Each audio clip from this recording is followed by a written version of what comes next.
جو ہے ڈوگر کے اور جج ارجمند کے تاریخ تو نہیں بھولے گی. یہ اپنی تاریخ خود رقم کر رہے ہیں, ناجائز سزائیں دے رہے ہیں, یا کوئی رول آف لا نہیں ہے. لیکن ہم بھی انہی سے عدالتوں میں آ رہے ہیں نا, انصاف تو ادھر سے ہی مانگ رہے ہیں. تو جب انصاف نہیں ملے گا تو آپ مجھے بتائیں اس کے بعد ہم کہاں جائیں گے؟ کورٹوں کے چکر لگاتے رہیں گے جہاں پہ ہمیں پتہ ہے کہ جج بٹھائی اس لیے گئے ہیں تاکہ انصاف نہ ملے.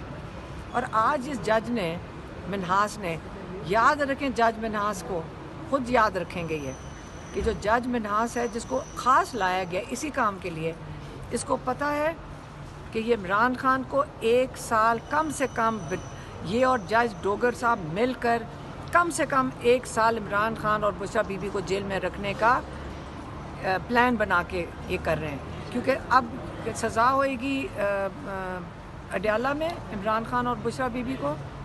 اس کے بعد جب ہم یہاں آئیں گے, آپ نے دیکھ لیا کہ القادر میں 10 مہینے ہو جائیں گے, پھر وہ سنوائی ہو رہی ہے اس کیس کی بیل کے لیے, تو یہ بھی تو 10-11 مہینے تیاری کرتے کرتے 1 سال لگائے گا نا. تو 1 سال عمران خان کی جج آج منہاس کنفرم کر رہا ہے, کیونکہ اس نے جو ڈیٹ دی ہے, ہم تو وہاں سے اٹھے نہیں. ہم نے کہا جب تک ڈیٹ نہیں آئے گی ہم یہاں سے اٹھیں گے نہیں. ان کے ارادے نہیں تھے ڈیٹ دینے کے. تاریخ کیا ملی ہے؟ پہلا ہفتہ اکتوبر کا, پہلا ہفتہ اکتوبر کا. جب ہم کورٹ میں بیٹھے تھے منہاس, جج منہاس کی, تو یہ جو کیس سن رہا تھا نا, ساتھ ہی ان کی تاریخ دے رہا تھا پیر کی. سب کو پیر کی ملی. عمران خان اور بشریٰ بی بی کو کون سی تاریخ ملی ہے؟ جب سلمان صفدر کہہ رہے ہیں کہ اگر آپ یہ نہیں سنیں گے تو مجھے یہاں آنے کی ضرورت نہیں ہے, تو انہوں نے کون سی تاریخ دی؟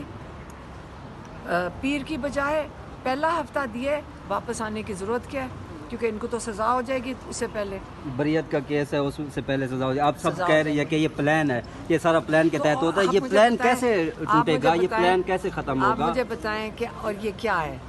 آپ سارے کورٹ رپورٹرز ہیں, آپ خود بتائیں اپنے ویلاگز پہ کہ پاکستان کا رول آف لا دفن ہو چکا ہے. اچھا, آج 5 ججز بھی گئے ہوئے تھے سپریم کورٹ میں, کل آپ بھی گئی عمران خان کا خط لے کر.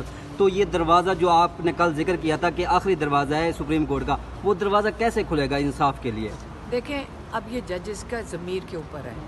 انصاف انہوں نے ہی دینا ہے, اور جب انصاف نہیں ملے گا تو پاکستان میں کیا ہوگا؟ ساروں کو پورا پاکستان دیکھ رہا ہے کہ ججز کو بھی, جج جو انصاف کے لیے کھڑے ہیں ان کے ساتھ بھی زیادتی ہو رہی ہے.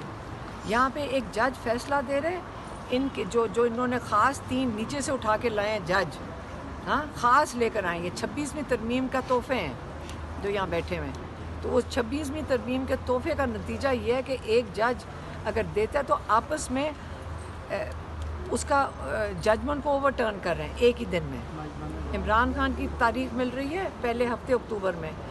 تو اس لیے ہم کہہ رہے ہیں کہ جب تک ججز اور لائرز وکلا کھڑے نہیں ہوں گے انصاف کے لیے, تو نہ تو وکیلوں کی ضرورت پڑے گی کسی کو, نہ کوئی عدالتوں میں کوئی. لیکن آج وکلا کھڑے ہوئے تھے لیکن ان وکلا کے اوپر پرچے ہو گئے. علیمہ خان صاحبہ, یہ بتائیے گا کہ پہلے تو آپ کے کیسز نہیں لگ رہے تھے, اب عمران خان صاحب کے جو وکیل ہیں ان کے نیفوں سے پسٹل بھی برآمد ہونا شروع ہو گئے ہیں, مقدمات درج ہونا شروع ہو گئے ہیں. میں نے ابھی ہم اندر تو بیٹھے اب تو وکیلوں کے اوپر مقدمے ہوں گے, تو خان صاحب کے پھر مقدمے لڑے گا کون؟ میں آپ کو بتاؤں, ہم اندر بیٹھے ہوئے تھے, ہمیں اندر آ کے پتہ چلا تھا کہ جب آپ لوگوں کے پاس, میڈیا کے پاس آج کل اصل میں یہ پرانے زمانے کی جو چیزیں ہیں نا کہ بھینس چوری ہو گئی اور پسٹل برآمد ہو گیا, یہ بہت پرانی چیزیں ہیں. آج کل کوئی نئی چیزیں ان کو سوچنی چاہیے. اب وہ پرانا سسٹم چل نہیں رہا, سب کے پاس فون ہے. اب آپ سوچیں, جب سب کو پتہ ہے کہ کوئی پسٹل نہیں تھا, اور ایک لائر جو بار کا وہ کیا نہیں وہ کیا ہے, وہ پریزیڈنٹ ہے, صدر, وہ جو یہ جو واجد گیلانی ہے, یہ آج یہ بھولے نا کہ یہ اس نے بھی تب بھی جھوٹی عہد کیا تھا اس نے, اور کہا تھا پی ٹی آئی والوں کو, انہی لوگوں کو جا کے کہا تھا مجھے ووٹ دے دو, میں عہد کرتا ہوں کہ میں 26ویں ترمیم کے خلاف آواز اٹھاؤں گا. اور اس نے کیا کیا, 26ویں ترمیم کے ساتھ چھلانگ مار لی. پھر اس نے آج فالس فلیگ کیا, کیونکہ میں نے ویڈیو دیکھا یہاں پہ لوگوں کے پاس, یہ خود اتر کر آیا ہے, خود اس نے آ کے دھکا دیا ہے اور فالس دھکے دیے ہیں, پھر فالس فلیگ کیا ہے, اور پھر جا کے انہی پہ پرچے کٹوا دیے. دیکھیں, کاٹتے جاؤ پرچے. یہ جنگ انصاف کے لیے ہے, اور انشاءاللہ یہ ڈرے ہوئے ہیں سارے, یہ واجد جلانی بھی جڑا ہوا ہے، یہ لوگوں سے پیسے مانگتا پھر رہا تھا. مجھے بھی کسی نے اندر بیٹھ کے بتا رہے تھے کہ یہ تو علی گنڈا پور سے بھی 5 کروڑ مانگ رہا تھا، پتہ نہیں کوئی بلڈنگ بنانے کے. تو یہ اس قسم کے یہ ان کو چھوٹے موٹے پیسوں کا نہیں، یہ بڑے پیسوں کی گیم ہے. تو یہ اس لیے اس نے آ کے دھکے دینے ہی تھے جنہوں نے اسے ووٹ دیا. یہ تو آپ بہت بڑا الزام لگا رہے ہیں. اس نے نہیں، میں نے نہیں الزام لگایا، میں کہا کسی نے مجھے کہا بتایا.